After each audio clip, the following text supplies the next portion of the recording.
ಲೋಕಸಭೆ ಚುನಾವಣೆ ಹತ್ತಿರವಾಗುತ್ತಿದ್ದಂತೆಯೇ ತಾಲೂಕಿನ ತುಮ್ಮನಹಳ್ಳಿ ಪಂಚಾಯಿತಿಯ ಚಿಂತಡಪಿ ಎಂಬ ಹಳ್ಳಿಯ ದಲಿತ ಕಾಲೋನಿಯ ನಿವಾಸಿಗಳು ಚುನಾವಣಾ ಬಹಿಷ್ಕಾರದ ಇತಿಹಾಸಕ್ಕಾಗಿ ನಿಂತಿದ್ದಾರೆ.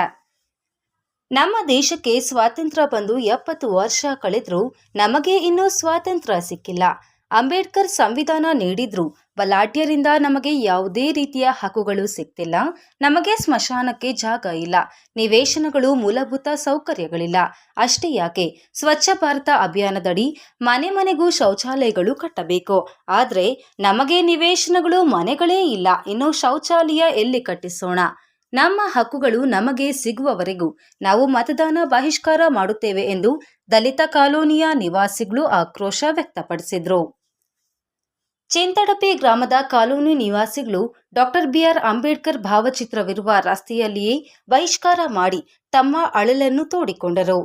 ಈ ಬಾರಿ ಲೋಕಸಭಾ ಚುನಾವಣೆಯಲ್ಲಿ ಮತದಾನವನ್ನೇ ಬಹಿಷ್ಕರಿಸಲು ನಿರ್ಧರಿಸಿದ್ದೇವೆ. ಸತ್ತರೆ ಶವವನ್ನು ಸಂಸ್ಕಾರ ಮಾಡಲು ಜಾಗವಿಲ್ಲ. ಒಂದೊಂದು ಕುಟುಂಬದಲ್ಲಿ 4 ಸಂಸಾರಗಳಿವೆ. ನಮ್ಮ ಕಾಲೋನಿಗೆ ಮತ ಕೇಳಲು ಯಾರೂ ಬರುವುದು ಬೇಡ ಎನ್ನುತ್ತಿದ್ದಾರೆ.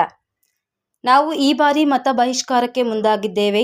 ಸಮಸ್ಯೆಗಳನ್ನೇ ಹೊತ್ತು ಮಲಗಿರುವ ಮಂದಿಗೆ ಇದೀಗ ಚುನಾವಣೆ ಬೇಡ ಎನ್ನಿಸಿದ ಪರಿಶಿಷ್ಟ ಜಾತಿ, ಪಂಗಡ, ಹಿಂದುಳಿದ ವರ್ಗದ ಜನರು ವಾಸವಾಗಿದ್ದಾರೆ. ಡಾಕ್ಟರ್ ಬಾಬಾ ಸಾಹೇಬ್ ಅಂಬೇಡ್ಕರ್ ಅವರು ನೀಡಿರುವ ಮೂಲಭೂತ ಸೌಲಭ್ಯಗಳನ್ನೇ ಬಲಾಢ್ಯರು ಕಿತ್ತುಕೊಂಡು ನಮ್ಮ ಮೇಲೆ ದಬ್ಬಾಳಿಕೆ ನಡೆಸುತ್ತಿದ್ದಾರೆ. ನಮ್ಮ ಜನಾಂಗಕ್ಕೆ ಸ್ಮಶಾನ ಹಾಗೂ ನಿವೇಶನಗಳು ಕಲ್ಪಿಸಿಕೊಡುವವರೆಗೂ ನಾವು ಯಾವುದೇ ಕಾರಣಕ್ಕೂ ಸಹ ಮತದಾನವನ್ನು ಹಾಕುವುದಿಲ್ಲ ಎಂದು ಘೋಷಣೆಗಳನ್ನು ಕೂಗುತ್ತಾ ಧರಣಿ ಮಾಡಿದ್ರು. ಜಾಗ ಇಲ್ಲ, ಜಾಗ ಇರೋ ಕಡೆ ಈ ಎಲ್ಲ ಬಲಾಢ್ಯರೆಲ್ಲನೂ ಅದನ್ನ ಬಳಸ್ಕೊಂಡು ತೋಟಗಳು ಗಿಡ ಎಲ್ಲ ಮಾಡ್ಕೊಂಡಿದ್ದಾರೆ. ಇರೋ ಜಾಗದಲ್ಲಿ ಇರೋದೇ ಸಾಕು ಅಂತೇಳಿ ಹೋಗಿ ಅಲ್ಲಿ ಗಿಡ ಗಿಡ ಎಲ್ಲ ಕಿತ್ತು ಬಣ್ಣ ಮಾಡಿದ್ರು ನಮ್ಗೆ ತೊಂದರೆ ಮಾಡಿದ್ರು. ಆಗಿಲ್ಲ. ಎಷ್ಟು ಕುಟುಂಬಗಳಿದೆ ಸ್ವಾಮಿ ನಿಮ್ಮ ಸಮುದಾಯದವರಲ್ಲಿ? ಕುಟುಂಬಗಳಿದೆ, ಒಂದು 50 ಕುಟುಂಬ ಇದೆ. ಈಗ ನಿಮ್ಮ ಜನಾಂಗಕ್ಕೆ ಮಾತ್ರ ಇದಿಲ್ವಾ, ರುದ್ರಭೂಮಿ ಇಲ್ವಾ? ಎಲ್ಲ ಸಮುದಾಯದ ಸಮುದಾಯಕ್ಕೆಲ್ಲ ಎಲ್ಲ ಸಮುದಾಯದಕ್ಕಿದೆ. ನಮ್ಮ ಜನಾಂಗಕ್ಕೆ ಇದು ಸ್ಮಶಾನ ಇಲ್ಲ. ಈಗಿರ್ತಕ್ಕಂಥ ಸ್ಮಶಾನದಲ್ಲಿ ನೀವು ನೋಡಕ್ ಹೋದ್ರೆ ಏನೋ ಗಲಾಟೆ ಮಾಡ್ತಾರೆ ಗ್ರಾಮಸ್ಥರು? ಇಲ್ಲ, ಗಲಾಟೆ ಯಾರು ಮಾಡ್ತಾ ಇಲ್ಲ. ಜಾಗನೂ ಇಲ್ಲಲ್ಲ. ಅದು ಯಾವುದೋ ಒಂದು ಹಳಬ್ರು ಪೂರ್ವಿಕರಿಂದನೂ ಎಲ್ಲ ಒಂದು ಕಡೆ ಆಗ್ತಾ ಇದ್ವಿ. ಅದನ್ನು ಅವ್ರು ಯಾರೋ ಸ್ವಂತ ನಮ್ಮ ಜಾಗ ಅಂತೇಳಿ ಅವರು ತೊಂದರೆ ಮಾಡ್ತಾ ಇದ್ದಾರೆ. ಇವಾಗ ಜಾಗನೇ ಇಲ್ಲ. ಯಾರನ್ನ ತೀರೋದ್ರೆ ಅವನ್ನ ಅಂತ್ಯಕ್ರಿಯೆ ಮಾಡೋದಕ್ಕೂ ಜಾಗನೇ ಇಲ್ಲ. ಈ ಥರ ಆಗಿದೆ. ಏನು ಲೋಕಸಭಾ ಚುನಾವಣೆಯಲ್ಲಿ ಮತದಾನ ಬಹಿಷ್ಕಾರ ಮಾಡೋದ್ರಿಂದ ನಿಮ್ಗೇನು ಪ್ರಯೋಜನ? ನಮಗೇನು ಪ್ರಯೋಜನ? ಯಾವ ಜನಪ್ರತಿನಿಧಿಗಳಾಗಲಿ, ಇಲ್ಲ ಊರಿನಲ್ಲಿ ದೊಡ್ಡವರಾಗಲಿ, ಇಲ್ಲ ಪಂಚಾಯತಿ ಮೆಂಬರ್ಗಳಾದರೆ ನಮ್ಮ ಕಷ್ಟ ಸುಖ ಯಾರೂ ನೋಡ್ತಾ ಇಲ್ಲ. ಅದಕ್ಕೋಸ್ಕರವಾಗಿ ನಾವು ಬಹಿಷ್ಕಾರ ಆಗ್ತಾ ಇದ್ದೀವಿ. ಇದಕ್ಕೂ ಮುಂಚೆ ಮತ್ತೆ ತಾಲೂಕು ಇದ್ರ ಬಂದಿತ್ತಲ್ವ ಸರ್, ಏನು MLA ಎಲೆಕ್ಷನ್ ಬಂದಿತ್ತಲ್ವ, ಆಗ ಮಾಡ್ಬೋದಾಗಿತ್ತಲ್ವ? ಅದುವರೆಗೂ ಆವಾಗ ಏನೂ ಇರಿಲ್ಲ. ಆವಾಗ ಈ ನಿವೇಶನಗಳ್ಕಂತ ಹೋಗಿಲ್ಲ. ಊರಲ್ಲಿ ಎಲ್ಲ ಚೆನ್ನಾಗಿದ್ವಿ. ಆವಾಗ ಏನೋ ಅಕಸ್ಮಾತ್ ಇವರೇನೋ ಮಾಡ್ತಾರೇನೋ ಅಂತೇಳಿ ಇದು ಮಾಡಿದ್ವಿ.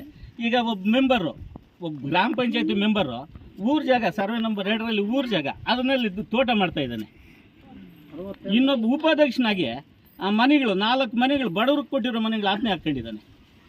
ಮತ್ತು 1.5 ಎಕರೆ ಜಮೀನು ಮಣ್ಣೊಡೆದು ಮೆಂಬರ್ ಆಗಿದ್ದ ತಕ್ಷಣ ಮಣ್ಣು ಹೊಡೆದ್ಬಿಟ್ಟು ಅದಕ್ಕೆ ತೋಟ ಮಾಡ್ಕೊಂಡಿದ್ದಾನೆ. ಅಂಥದಕ್ಕೆಲ್ಲ ಯಾರೋ ಏನೂ ತೊಂದರೆ ಮಾಡಿಲ್ಲ. ನಾವೇನು ಎಲ್ಲರೂ ಮಾತಾಡ್ಕೊಂಡೋಗಿ ನಿವೇಶನಗಳ ಎಷ್ಟು ಕೊಡ್ಸ್ಯಾಡ ಅಂತೇಳಿ ಹೋದರೆ ನಮಗೆಲ್ಲ ತೊಂದರೆ ಮಾಡಿ ಇದು ಮಾಡಿದ್ವಿ. ಸರ್ವೆ ನಂಬರ್ ಎಷ್ಟು? ಸರ್ವೆ ನಂಬರು 2ರಲ್ಲಿ ಊರ ಜಾಗ ಅಂತ 3 ಎಕರೆ ಇದೆ. 3 ಎಕರೆ 9 ಗುಂಟೆ. 3 ಎಕರೆ 9 ಗುಂಟೆ. ಸರ್ವೆ ನಂಬರ್ 2ರಲ್ಲಿ ಊರ ಜಾಗ ಅಂತ ಮೊದಲು ಊರಿತ್ತು ಅಂಥೇಳಿ, ಆ ಊರ ಜಾಗ ಅಂತ 3 ಎಕರೆ 9 ಗುಂಟೆ ಜಮೀನಿದೆ. ಆಮೇಲೆ ಸರ್ವೆ ನಂಬರು 2ರಲ್ಲಿ ಗುಂಡುತೋಪು ಅಂತ 21 ಗುಂಟೆ ಇದೆ. 21 ಗುಂಟೆ ಜಮೀನಲ್ಲಿ 2 ಬೋರ್ಗಳು ಹಾಕ್ಕೊಂಡು ಅವ್ರು ಯಾರೋ ಸಿಮುಲ್ಲು ಏನೋ ಉಣ್ಕೊಂಡವ್ರೆ. ಅದನ್ನು ಸಾಹೇಬ್ರೆಲ್ಲ ಬಂದು ಅಳತೆ ಮಾಡಿಸಿ ಎಲ್ಲ ಇದು ಮಾಡಿದ್ದಾರೆ. ಸರ್ವೇರೆಲ್ಲ ಬಂದು ಅಳತೆ ಮಾಡಿಸಿ ಅದನ್ನು ಒಂದು ಚೆಕ್ ಬಂದಿ ಮಾಡಿದ್ದಾರೆ. ಚೆಕ್ ಬಂದಿ ಮಾಡಿದ್ಮೇಲೆ ಅವ್ರು ಹೇಳಿದರು, ಇದು ಊರ ಜಾಗ, ಸರ್ಕಾರಿ ಜಾಗಪ್ಪ, ಇದರಲ್ಲಿ ನೀವು ಪ್ರವೇಶ ಮಾಡೋಂಗಿಲ್ಲ ಅಂತ ಹೇಳಿದರು. ಹೇಳಿದ ಮೇಲೆ ಅವ್ರು ಬೆಳೆಗ್ಲಿಕ್ಕೆ ತಂದಿದ್ದಾರೆ. ನಾವು ಸಾಹೇಬ್ರಿಗೆಲ್ಲ ಹೋಗಿ ಕೇಳಿದ್ವಿ, ಅವ್ರೇನೋ ಬೆಳೆ ಕೇಳವ್ರಂತೆ, ಸ್ವಲ್ಪ ಸುಮ್ಮನೆ ಇರಪ್ಪ. ಆಮೇಲೆ ಬೆಳೆ ತಗೊಂಡ್ಮೇಲೆ ಅವರೇ ಹೇಳಿದ್ದಾರೆ, ನಾವೆಲ್ಲ ಪೈಪ್ಲೈನು ಎಲ್ಲ ತೆಗೆಸ್ಬಿಟ್ಟು ಅದನ್ನು ನಾವು ಬಿಟ್ಬಿಡ್ತೀವಿ ಸರ್ ಅಂತ ಹೇಳಿದರು. ಆದವರೆಗೂ ಸ್ವಲ್ಪ ಸುಮ್ಮನೆ ಇದ್ರಿ ಅಂತೇಳಿ ತಹಸೀಲ್ದಾರ್ ಸಾಹೇಬ್ರು ಹೇಳಿದರು. ಹೇಳಿದ್ಮೇಲೆ ಮತ್ತೆ ಅದು ಆಗೋವರೆಗೂ ಸುಮ್ಮನೆ ಇದ್ವಿ. ಈಗ ಮಾರನೇ ದಿವಸನೇ ಬೆಳಿಗ್ಗೆ ಬಿಡಿದ್ದಾರೆ, ತಿರುಗಿ ಮತ್ತೆ ಉತ್ತು జమీన్. మాకు న్యాయం చేస్తేనే, లేకుంటే మేము ఓట్లు వేసేయాలి. మేము ఓట్లు వేసేయలేదు. డీసీ ఆఫీస్ పోయి అక్కడంతా గలాట్ చేస్తాము. మాకు న్యాయం చేయాలా. మేము ఓట్లు వేయాలంటే మేము అనుకోండి చేయాలి. మాకు బతికే ఆసరా లేదు, జమీన్ లేదు, భూమి లేదు, ఇంట్లో లేదు. ఎట్లా మేము బతికే వాళ్ళు వచ్చేకిద్దాంలే, మేము పోయేకిద్దాంలే, ఏ సబ్బిక్లాడేదే మా ఇంట్లో. ఆ పరిస్థితి చేసి పెట్టినారు. మాకే ఉండే తావులే, తాగే అదే నీళ్ళు అనుకూలము, ఇంకేం అనుకూలము లేదు. తాగేకి నీళ్ళు వస్తాయి, పోసుకుండా మునగండా లేండా నీళ్ళు ఒకటే ఆసరా, ఇంకేం ఆసరాను లేదు మాకు బతికే.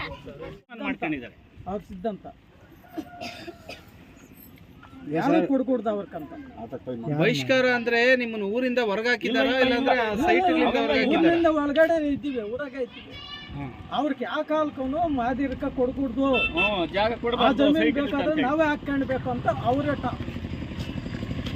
ನಮ್ಗೆ ಸಮಾನಿಲ್ಲಪ್ಪ, ಅದನ್ನು ಸ್ವಲ್ಪ ಕೊಡ್ರಿ ಅಂತ ಕೇಳ್ತಾರೆ. ಇಲ್ಲ, ಒಂದು ಅಫ್ಸಿಯಲ್ ಹತ್ರಕ್ಕೆ ಹೋಗಿ ನಾವು ಹೇಳಿದ್ರು ಕೂಡ ಅಫ್ಸಿಯಲ್ ಆಯ್ತಪ್ಪ, ನಾವು ಬರ್ದು ಕಳ್ಸಿದ್ದೀವಲ್ಲ, ಕೊಡ್ತಾರ, ನೀವು ಕಾಸಿಂದಾರ್ ಸರ್ಕಾರಿ ಅಧಿಕಾರಿಗಳು ಆರ್ಕೆ ಉತ್ತರ ಕೊಡ್ತಾರೆ, ಹೇಳ್ತಾರ. ಆ ಕಾಸಿಂದಾರ್ ಇವತ್ತಿಗೂ ಒಂದು ಪಾರ್ಟಿಸಿಪೇಷನ್ ಮಾಡೋಕ್ಕಾಗಲ್ಲ. ಒಂದು ಡಿ ಸಿ ಬಂದು ಪಾರ್ಟಿಸಿಪೇಷನ್ ಮಾಡೋಲ್ಲ ಆಗಲ್ಲ, ಒಂದು ಶಿವ ಬಂದು ಪಾರ್ಟಿಸಿಪೇಷನ್ ಮಾಡೋಕ್ಕಾಗಲ್ಲ. ಒಂದು ಎ ಸಿ ಬಂದು ಎಲ್ಲ ರಿಪೋರ್ಟ್ ಕೊಟ್ಟಿದ್ದೀವಿ, ಎಲ್ಲ ಮಾಡಿದ್ದೀವಿ, ಎಲ್ಲ ತಾಲೂಕು ಆಫೀಸ್ ಬಂದವೆ. ನಾವು ಒಂದು ಓಸಿ ಎತ್ಕೊಂಡು ಬಂದಿದ್ದೀವಿ, ಎಲ್ಲ ಮಾಡಿ ಅಂದರೆ ಬೆಂಗಳೂರಿನಾಗ ಸಲೂನ್ನಾಗ ಒಂದು ಹಾಕಿದ್ದೀವಿ, ಅವರು ಒಂದು ಡಿ ಸಿ ಕೊಟ್ಟರು. ಅವರು ಕೂಡ ಗಮನ ತಕ್ಕಂತ ಇಲ್ಲ.